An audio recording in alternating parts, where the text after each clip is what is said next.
వచ్చే ఎన్నికల్లో ఓడిపోతామన్న భయంతోనే సీఎం వైఎస్ జగన్మోహన్ రెడ్డి హత్యకు కుట్ర టీడీపీ పన్నిందన్నారు కళ్యాణదుర్గం నియోజకవర్గ వైఎస్ఆర్సీపీ అభ్యర్థి తలారి రంగయ్య ఆరోపించారు. కళ్యాణదుర్గం నియోజకవర్గంలోని బ్రహ్మసముద్రం మండలం రాయలప్పదొడ్డి బొమ్మగానిపల్లి గ్రామాల్లో ఆయన ఎన్నికల ప్రచారం నిర్వహించారు.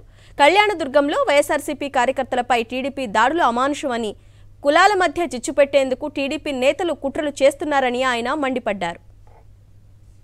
ప్రజాదరణ చూసి ఓర్వలేక ముఖ్యమంత్రి వైఎస్ జగన్ పై టీడీపీ నేతలు హత్యాయత్నం చేశారంటున్న కళ్యాణదుర్గం వైఎస్ఆర్ కాంగ్రెస్ పార్టీ అభ్యర్థి తలారి రంగయ్యతో మా correspondent Siva Reddy face to face.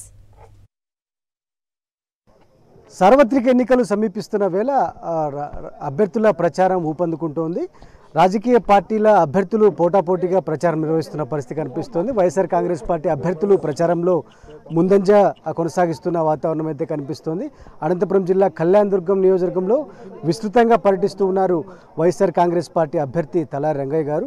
మన ముందు ఆ రంగయ్య గారు ఉన్నారు. ఎట్లాంటి అంశాలను ప్రజలకు తీసుకెళ్తున్నారు, ప్రచారం ఎట్లా జరుగుతుందో ఒకసారి తెలుసుకునే ప్రయత్నం చేద్దాం. ప్రధానంగా రంగయ్య గారు, ప్రధానంగా ప్రచారంలో భాగంగా ప్రజలతో ఇంటరాక్ట్ అవుతున్నారు కదా, ఎట్లాంటి ఫీడ్బ్యాక్ వస్తుంది? తర్వాత మీకు ప్రచారంలో భాగంగా ఎట్లాంటి అంశాలను ప్రజలకు తీసుకెళ్తున్నారు? మీరు కోడ్ రాకముందే చాలా సమస్యలు చేతనేంత పరిష్కరించాలనే ఉద్దేశంతో నేను పనిచేశాను. ఈ ప్రాంతానికి అతి ముఖ్యమైనది ఏంటంటే రోడ్డు రవాణా సౌకర్యాలు, రైల్వే రోడ్డు సౌకర్యాలు. రైల్వేకి సంబంధించి దాదాపు 250 కోట్ల రూపాయలు సెంట్రల్ బడ్జెట్లో, ఇంటరిమ్ బడ్జెట్లో ఇది తుమ్కూరు రాయదుర్గం నుంచి తుమ్కూరు రైల్వే లైన్కు కేటాయించడం జరిగింది. ఇదే మండలంలో బ్రహ్మసముద్రం మండలంలో దాదాపు 43 కోట్ల రూపాయలు, 30 కోట్లు బ్రిడ్జికి కన్నెపల్లి భూపతి సముద్రం అంటే 2 నియోజకవర్గాలను కనెక్ట్ చేస్తుంది. అది పెన్న రివర్ మీద కళ్యాణదుర్గము రాయదుర్గం రెండింటికి కనెక్ట్ అవుతుంది. చాలా మేలు అవుతుంది ఈ ప్రాంతానికి.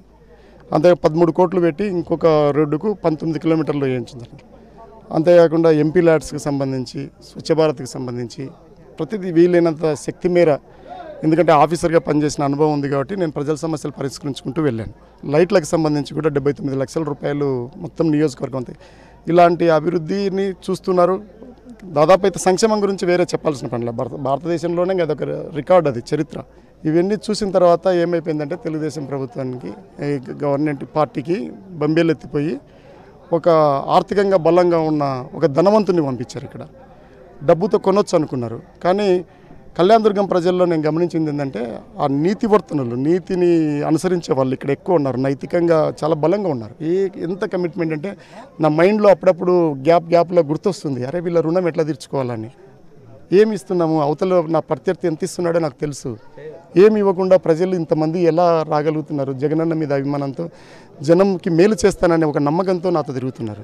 మొత్తం మీద కుట్రలు చంద్రబాబు నాయుడు గారు ఇస్తూ ఉన్నారు. అందుకే ముఖ్యమంత్రి వైఎస్ జగన్మోహన్ రెడ్డి హత్య కూడా కుట్ర పన్నారని చాలా స్పష్టంగా కళ్యాణదుర్గం వైఎస్ఆర్ కాంగ్రెస్ పార్టీ అభ్యర్థి తలారి రంగయ్య గారు చాలా స్పష్టంగా మండిపడుతున్న వాతావరణం కనిపిస్తుంది. ఈ ఘటనకు పాల్పడిన వారిపై కఠిన చర్యలు తీసుకోవాలని కోరుతున్నారు. మరోవైపున ప్రశాంతంగా ఉన్న కళ్యాణదుర్గం నియోజకవర్గంలో కూడా అలజడి సృష్టించేందుకు టీడీపీ నేతలు కుట్ర పన్నుతున్నారు. ఎవరెన్ని కుట్రలు చేసినా ఖచ్చితంగా రానున్న ఎన్నికల్లో విజయం సాధిస్తానని తలారి రంగయ్య చాలా స్పష్టంగా ధీమా వ్యక్తం చేస్తున్న వాతావరణం కనిపిస్తుంది. వీడియో శ్రీనివాస్ శివారెడ్డి, సాక్షి న్యూస్, అనంతపురం జిల్లా.